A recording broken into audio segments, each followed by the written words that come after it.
What's up everybody, Alex here, and welcome to the 4th edition of the Battle of the Builds and the first of Season 1 of Dota Underlords. We've got 9 competitors here, and we're starting with a qualifying round to get into the top 8. With the last 2 people to submit builds, we have Gabo Pena at the top, and we have French player at the bottom. Let's see who's going to qualify for the first ever Battle of the Builds of Season 1. So Joel is down pretty fast on the top lane there. Terrorblade doing work for French player. Oh, that Chrono Cube is going to do a ton of work there, and it looks like French player is going to take this qualifying round and move into the top 8 for us. Here we go. Let's start with the quarterfinals. And for the first match of the quarterfinals, we've got Mykoroni at the bottom here, and we've got on the top, we've got Tubig.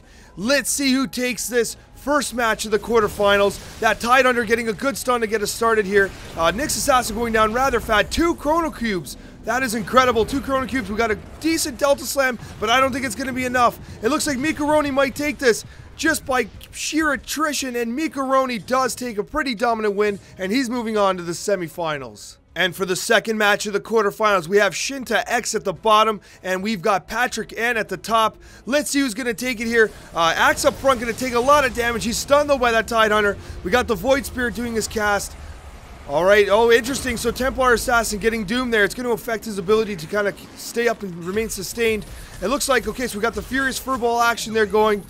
This is close, but it looks like Patrick Ann's going to get the win there. What a fight, and he moves on to the semifinals. For the third match of the quarterfinals, we have Reyhan, Arif at the bottom, and we have Daidah at the top. Daidah's running a mix of mages and spirits.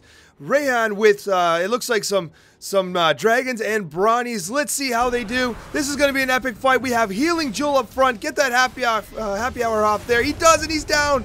He's down rather fast, but that is an absolutely horrible Delta Slam. That is a ridiculously horrible Delta Slam. That's going to cost Daidah.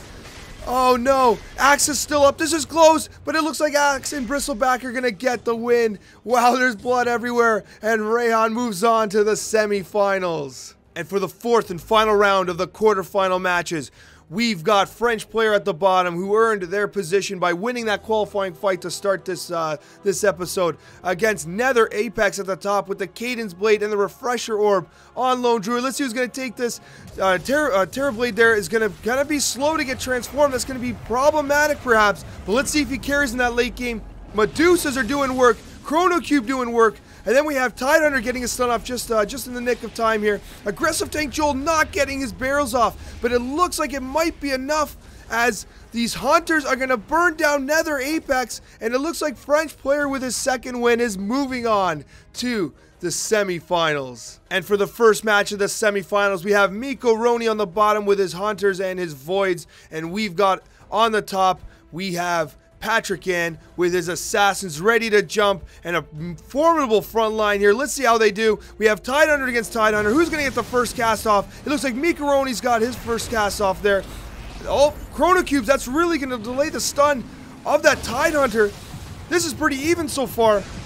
Okay, Void Spirit's been converted over by a very good enthrall, and it looks like Mykoroni is going to take this pretty convincingly, and he's going on to the finals. And for the second semifinal match, we have Reyhan at the bottom against French player at the top. French player has found a lot of success this match. Can Reyhan beat him and earn their way into the finals of this 4th edition of the Battle of the Builds? It's a tight fight so far. It's almost impossible to tell who's winning this right now. It's scrappy. That was a huge keeper, the light cast there.